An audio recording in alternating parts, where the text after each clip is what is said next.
তো হ্যালো বন্ধুরা, good morning. যারা বেকার ভাতা বা যুবসাথী প্রকল্পের সুবিধা নিতে চান তাদের জন্য আজকের ভিডিওটা দারুণ কাজের হতে চলেছে। এই যুবসাথী প্রকল্পের ফর্মটি কিভাবে পূরণ করবে আর কি কি ডকুমেন্টস লাগছে জানতে হলে ভিডিওটা স্কিপ না করে পুরোটা দেখুন। সবকিছু ইংরেজির ক্যাপিটাল লেটারে ফর্মটি ফিল আপ করবেন কালো বা নীল কলম দিয়ে।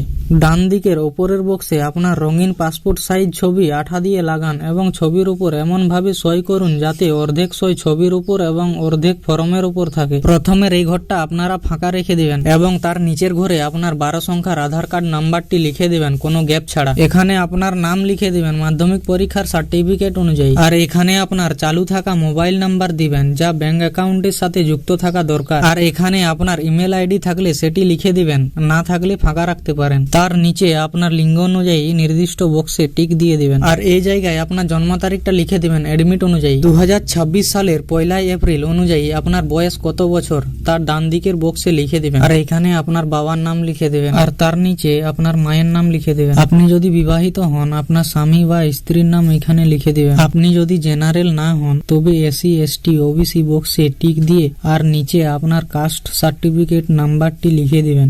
আপনার বৈবাহিক অবস্থা অনুযায়ী ঘরে টিক মেরে দিবেন এবং তার নিচের ঘরে আপনার বাড়ির নাম্বার থাকলে দিতে পারেন, না হলে ঘরটি ফাঁকা রেখে দিবেন। আর তার নিচের ঘরে আপনার গ্রাম বা শহরের নাম লিখে দিবেন। আর এইখানে আপনার পোস্ট অফিসের নাম লিখে দিবেন। আর এই জায়গায় আপনার গ্রাম পঞ্চায়েতের ওয়ার্ড নাম্বারটা লিখে দিবেন। তারপরেই আপনার ব্লকের নাম লিখে দিবেন। তারপরেই আপনার থানা কোথায় সেটি লিখে দিবেন। এখানে আপনার জেলার নাম লিখে দিবেন। তার নিচে আপনার এলাকার পিনকোড কত সেটি লিখে দিবেন। ব্যাস, তাহলেই কমপ্লিট ফার্স্ট পেজ। এরপর চলুন যাই সেকেন্ড পেজে। সেকেন্ড পেজের এই জায়গায় মাধ্যমিক পরীক্ষার এডমিট দেখে রোল এবং নম্বর আলাদা আলাদা বক্সে লিখে দিবেন। আর আপনি যে বছর মাধ্যমিক পাস করেছেন সেই সালটি এইখানে লিখে দিবেন। আপনি যে বোর্ড থেকে পরীক্ষা দিয়েছেন তার উপরে টিক দিয়ে দিবেন।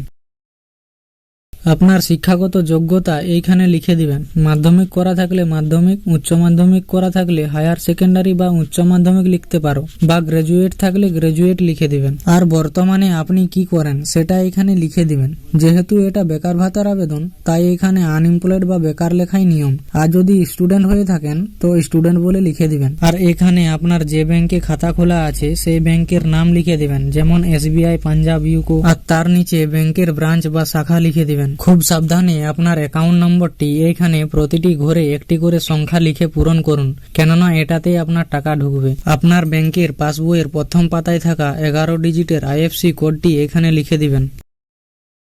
আপনি যদি রাজ্য সরকারের অন্য কোনো স্কলারশিপ বা আর্থিক সুবিধা যেমন কন্যাশ্রী বা অন্য কোনো ভাতা না পান তবে নো বক্সে টিক দিন। আর যদি কোনো ভাতা পান তাহলে ইয়েস বক্সে টিক দিন।